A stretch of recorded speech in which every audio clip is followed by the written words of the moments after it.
नमस्कार, मैं हूँ रुचि शर्मा। वेब3 की तमाम बड़ी खबरें लेकर हाजिर हैं हम। Popular non fungible token project Y00TS ने ट्रांजैक्शन टाइम्स को स्पीड अप करने और नेटवर्क फीस को कम करने के उद्देश्य से अपने नेटिव सोलाना ब्लॉकचेन से पॉलीगॉन नेटवर्क में माइग्रेशन प्रोसेस शुरू कर दिया है।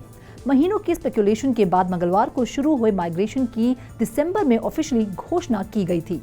डी लैब्स Y00TS के पीछे लॉस एंजलिस बेस्ड स्टार्टअप और इसके सिस्टर प्रोजेक्ट्स डी गॉड्स को इस कदम की सुविधा के लिए पॉलीगॉन से $3 मिलियन का अनुदान प्राप्त हुआ। इस बीच डी गॉड्स भी सोलाना से दूर चले जाएंगे और इथेरियम को ब्रिज ओवर करने की योजना बना रहे हैं। Y00TS जिसे सितंबर 2022 में लॉन्च किया गया था, जिसने अपने 15,000 एडिशन जनरेटिव आर्ट कलेक्शन को पॉलीगॉन में लाने के लिए एक क्रॉस चेन ब्रिज का इस्तेमाल किया है। एग्जिस्टिंग होल्डर्स Y00TS वेबसाइट पर जाकर और अपने वॉलेट को जोड़कर माइग्रेशन प्रोसेस शुरू कर सकते हैं। होल्डर्स को अपने NFTs को पॉलीगॉन में माइग्रेट करने के लिए प्रोत्साहित करने के लिए डी लैब्स पहले 24 घंटों के लिए नेटवर्क फीस माफ कर रहा है। टीम Y00TS होल्डर्स और ऑर्डिनल आधारित डी गॉड्स NFT जीतने का मौका भी दे रही है, जिसे बिटकॉइन नेटवर्क पर इंस्क्राइब किया गया है। स्टेकिंग भी फ्री होगी और होल्डर्स को NFT मार्केटप्लेस मैजिक ईडन पर लिस्टेड पर Y00TS $5 USDC प्राप्त होगा। ओपनसी के अनुसार लगभग 10,000 Y00TS को पहले ही पॉलीगॉन में मूव कर दिया गया है।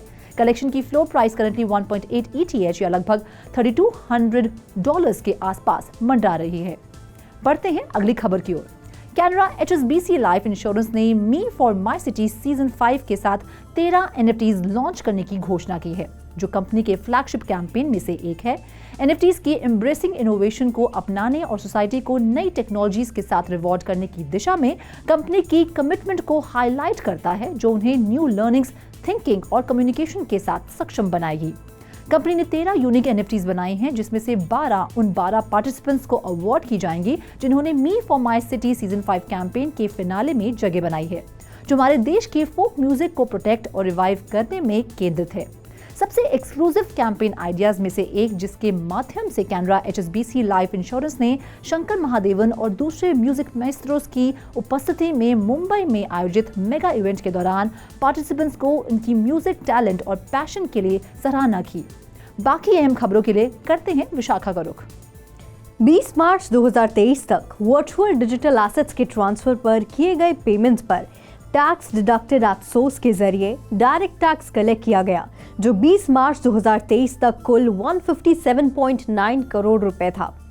Finance state minister Pankaj Chaudhary ने एक लिखित उत्तर में राज्यसभा को बताया, क्रिप्टो एसेट्स करंटली देश में अनरेगुलेटेड हैं। हालांकि क्रिप्टो करेंसी में ट्रांजैक्शंस मनी लॉन्ड्रिंग एक्ट 2002 और इनकम टैक्स एक्ट 1961 की प्रिवेंशन जैसी कई कानूनों के प्रोविजन के अधीन है। उन्होंने ये भी कहा कि फाइनेंशियल स्टेबिलिटी बोर्ड ने रेगुलेशन, सुपरविजन और oversight of crypto asset activities and markets title वाले अपने कंसल्टेटिव डॉक्यूमेंट में कहा कि क्रिप्टो एसेट मार्केट में इन्वेस्टमेंट और एक्टिविटी काफी हद तक सेल्फ कंटेन्ड है और रियल इकोनॉमी से कनेक्शंस ज्यादातर स्पेक्युलेटिव पर्पसेस के लिए सीमित है। Over to you Sandeep.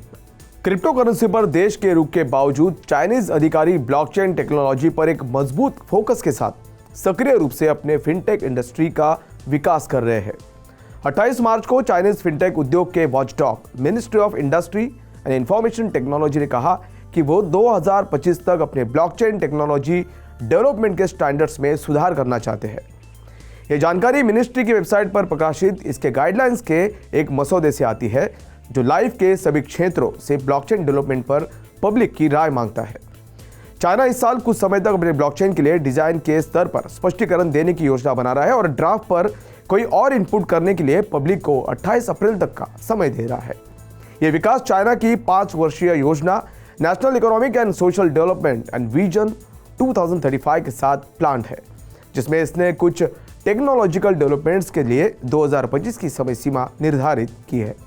इस तरह से विकास में डिजिटल इंडस्ट्रीज शामिल है, जिसमें ब्लॉकचेन को मजबूत होने और communications equipment, core electronic components और की सॉफ्टवेयर जैसे इंडस्ट्रीज की गुणवत्ता में सुधार करने के लक्ष्य के रूप में सूचीबद्ध किया गया है।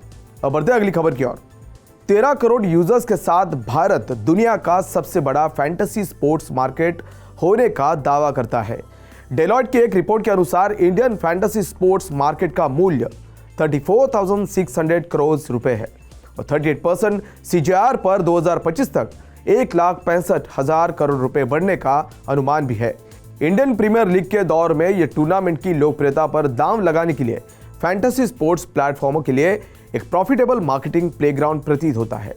ऐसा ही एक फैंटेसी स्पोर्ट्स प्लेटफॉर्म स्पोर्टी को IPL 2023 की लोकप्रियता पर भरोसा करने के लिए लीग में शामिल हो गया है। ब्लॉकचेन आधारित फैंटेसी क्रिकेट प्लेटफॉर्म ने अपने पहले चरण के लॉन्च के बाद यूजर एक्विजिशन पर ध्यान देने के साथ एंजल इन्वेस्टर्स से प्री सीड राउंड में 10 करोड़ रुपए जुटाए हैं। इसका लक्ष्य अगले 3 से 6 महीनों में 8 से 10 मिलियन डॉलर जुटाने का है। प्लेटफॉर्म पहले से इंटरनेशनल T20 लीग के लिए लाइव है और 4 अप्रैल 2023 को IPL लॉन्च के साथ अपने यूजर बेस को 3 गुना की योजना बना रहा है। तो आज के लिए बस इतना ही। ऐसी Web3 से जुड़ी सभी खबरों को लेकर हम आपसे फिर मिलेंगे। तब तक के लिए देखते रहिए 3.0 TV।